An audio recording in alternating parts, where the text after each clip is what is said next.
Hola, nosotros somos el equipo 10, conformado por María Fernanda Espinosa González, Paulina Jiménez Álvarez, Paulina López Vélez y Dante Naum Estrada Sandoval.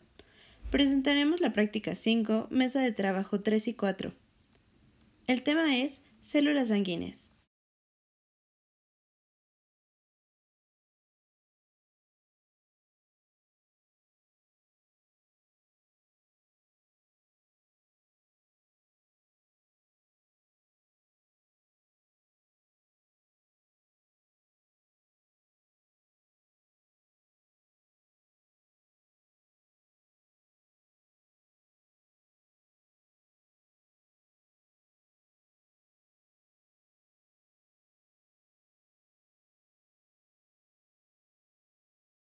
Bueno, yo les hablaré sobre los neutrófilos y las plaquetas.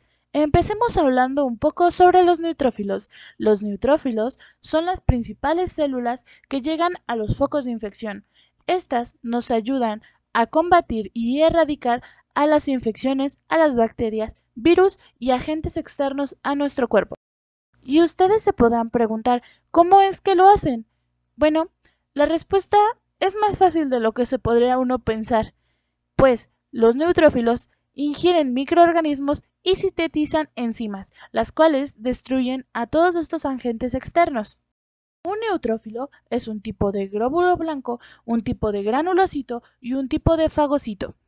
Miden un aproximado de 9 a 12 micrómetros. Es uno de los leucocitos más abundantes en la sangre y en el cuerpo humano. Estos tan siquiera representan un 60 a un 70% de este mismo. El periodo de vida es relativamente bajo, pues duran solamente unas horas a unos días. Sus valores normales van desde 2000 a 750 mililitros. Los neutrófilos en situación de infección o inflamación aumenta su número en la sangre. Infección o inflamación. Hablemos un poco sobre las plaquetas. Las plaquetas o trombocitos son pequeños fragmentos citoplasmáticos. Son irregulares, carentes de núcleo y miden aproximadamente de 2 a 3 micrómetros. Son derivados de la fragmentación de las células precursoras, siendo estas megacariocitos. Aunque son relativamente mucho más pequeñas que los neutrófilos, tienen una extensión de vida mucho mayor, siendo de 11 a 8 días. Las plaquetas también llevan un papel importante en la homeostasis y en nuestro crecimiento. Las plaquetas circulan por toda la sangre del cuerpo humano y, como ya mencioné, están involucradas en la homeostasis, generando la coagulación y la generación de trombos. Y bueno, se podrán preguntar, ¿qué pasa si mi número de plaquetas es bajo o alto? Pues bueno, si el número de plaquetas es bajo, podría llegar a ocasionar hemorragias excesivas o incontrolables. Por otra parte, si el número de plaquetas es excesivamente alto, puede ocasionar también problemas, como ocasionar coágulos sanguíneos y también provocar trombosis, lo cual puede obstruir vasos sanguíneos y ocasionar accidentes cerebrovasculares. Las plaquetas liberan un gran número de factores de crecimiento, incluyendo el factor derivado desde las mismas. Realmente es necesario conocer tanto los neutrófilos como las plaquetas, forman parte de nosotros y tienen un papel muy importante en nuestro desarrollo, en nuestras respuestas inmunológicas y en el desarrollo de nuestra vida cotidiana. De no ser así, realmente nos costaría hacer cualquiera de nuestras actividades. También sería muy peligroso para nosotros el accidentarnos o el llegar tan siquiera a urgencias.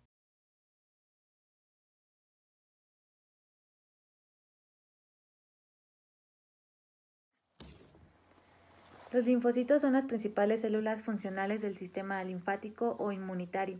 Además, son los granulocitos más comunes, representando alrededor del 30% del total de los leucocitos sanguíneos.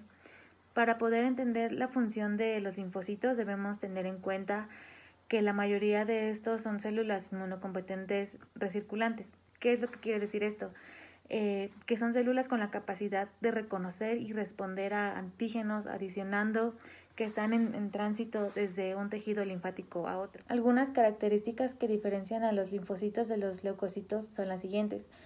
Como primer punto tenemos que los linfocitos no son células terminalmente diferenciadas, por lo cual cuando se les estimula son capaces de dividirse y diferenciarse de otras células efectoras. Como segundo punto tenemos que los linfocitos pueden salir desde la luz de los diferentes vasos sanguíneos de los diferentes tejidos que encontramos en el cuerpo y posteriormente recircular nuevamente hacia los vasos sanguíneos. Como tercer punto tenemos que los linfocitos son capaces de desarrollarse fuera de la médula ósea, aún así sus células progenitoras comunes se originen dentro de esta. Esto puede suceder siempre y cuando estos tejidos sean asociados al sistema inmunitario. Dentro de los tejidos del sistema inmunitario encontramos 3 grupos de linfocitos de acuerdo a su tamaño. Primero tenemos a los linfocitos pequeños, que representan alrededor del 90% del total de estos. Después tenemos al mediano y al grande. Este último es reconocido por ser un linfocito activado, lo que significa que tiene receptores de superficie que interactúan con un antígeno específico o con linfocitos destructores naturales. Como ya se mencionó antes, las células que desarrollan inmunocompetencia, al ser estimuladas de forma adecuada, podemos obtener a las células B y T o linfocitos B y T. Ambas se van a originar en los órganos linfáticos primarios, que conocemos que serían la médula ósea roja y el timo, a partir de las células madre pluripotenciales. Estas están presentes en la médula ósea roja. Para profundizar más en el tema, encontramos primero a las células T, las cuales son llamadas así porque su diferenciación ocurre en el timo, a partir de las células pre-T, que migran desde la médula ósea roja hacia el timo. Tienen una vida media prolongada, se generan antes de la pubertad, pero continúan su maduración y dejan el timo. Son participantes en la inmunidad mediada por las células y es importante saber que antes de que salgan de la médula ósea roja sintetizan gran variedad de proteínas de reconocimiento que se insertan en sus membranas plasmáticas. Algunas de estas proteínas funcionan como receptores de antígenos. Los linfocitos T salen del timo como células CD4 o CD8, lo que significa que además de tener receptores antígenos, presentan estas proteínas CD4 o CD8. Antes de continuar, recordemos que los antígenos son sustancias químicas que el sistema inmunitario puede reconocer como extraños.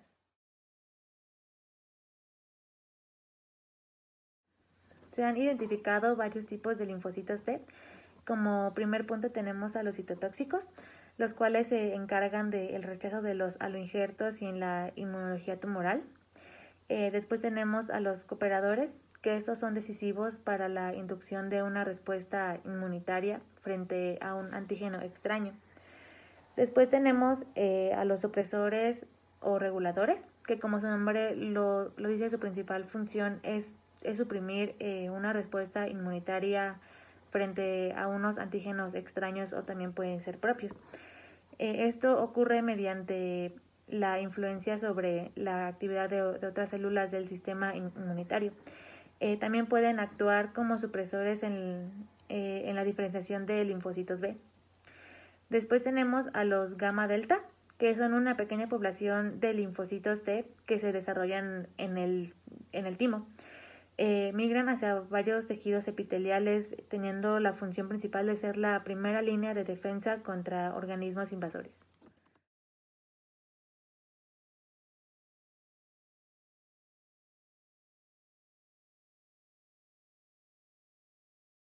Sobre los monocitos o los macrófagos, los cuales son los precursores de las células del sistema fagocítico mononuclear. Los monocitos son los leucocitos más grandes en el frotis de la sangre. Ellos viajan de la médula ósea hacia los tejidos del cuerpo, donde se van a diferenciar entre los diversos fagocitos del sistema fagocítico mononuclear. Como por ejemplo, tenemos a los macrófagos del tejido conjuntivo, a los osteoclastos, a los macrófagos alveolares y por último a los macrófagos perisinusoidales. Tienen una vida media de 3 días y aunque se clasifican como agranulocitos, en su citoplasma hay pequeños gránulos. También los monocitos se van a transformar en macrófagos que actúan como las células presentadoras de antígenos en el sistema inmunitario.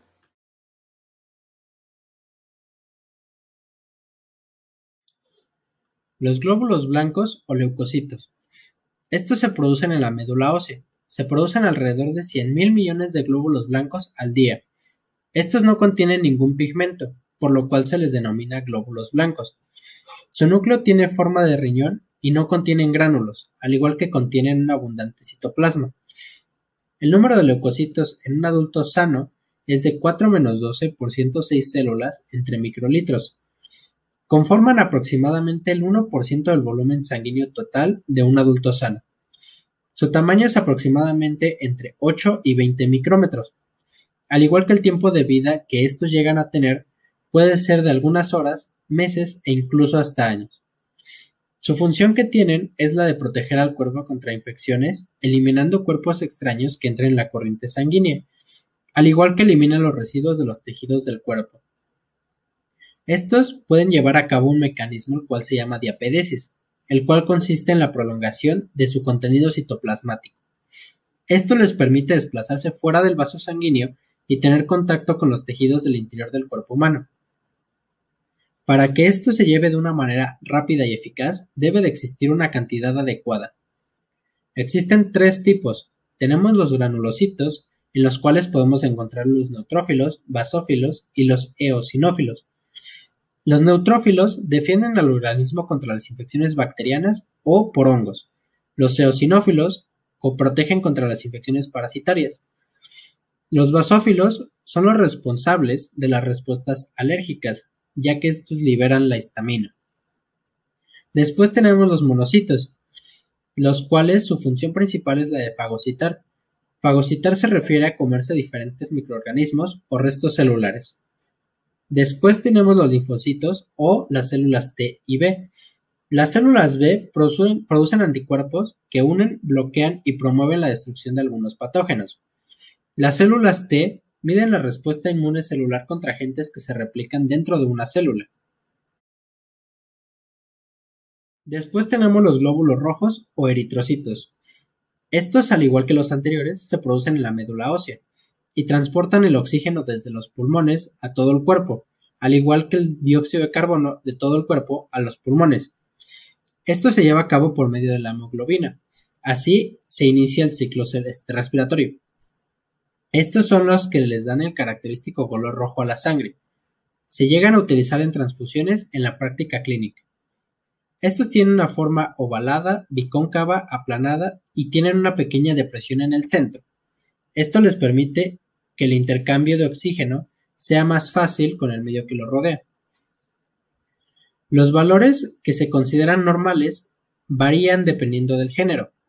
En las mujeres tenemos que es de 4,7 más 0,7 por 106 microlitros de sangre. Y en los hombres tenemos que es 5,3 más 0,8 por 106 entre microlitros de sangre.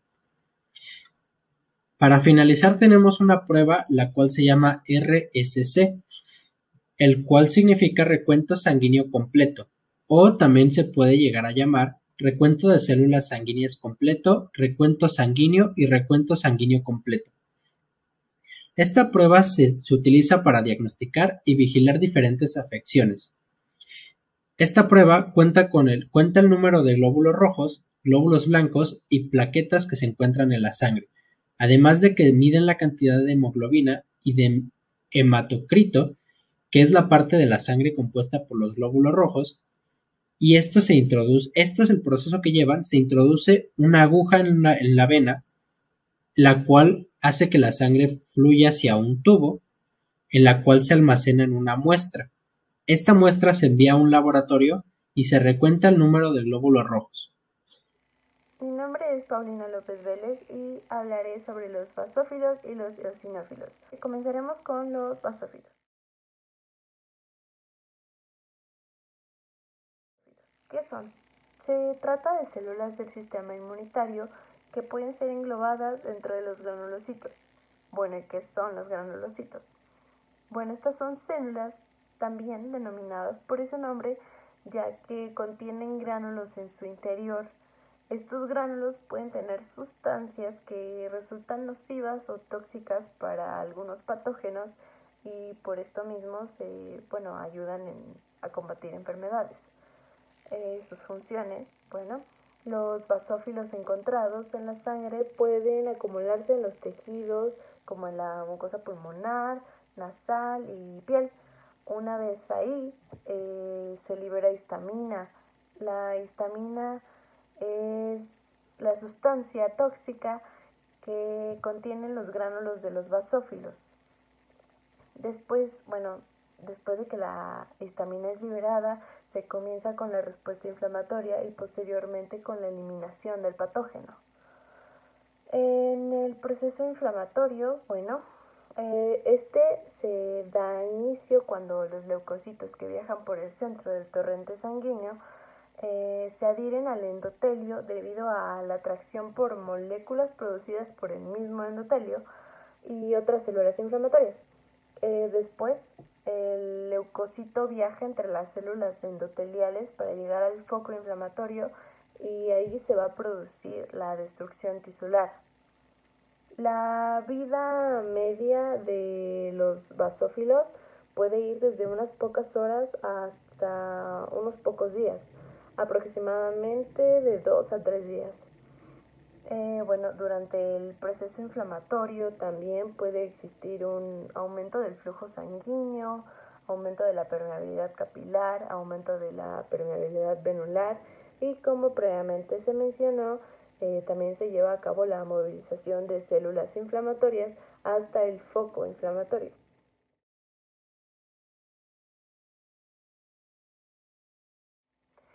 ¿Qué son?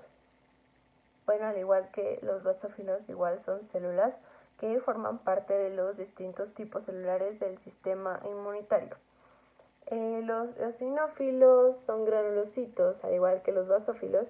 Sin embargo, los gránulos de los eosinófilos no contienen la misma sustancia histamina que los basófilos. Estos, en su lugar, contienen gránulos con proteína básica principal y proteína catiónica de eosinófilos, lo cual es tóxico para algunos parásitos.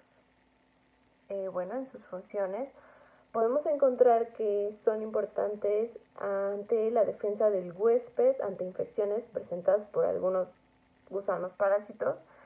Los eosinófilos liberan sustancias que ayudan a destruir el patógeno.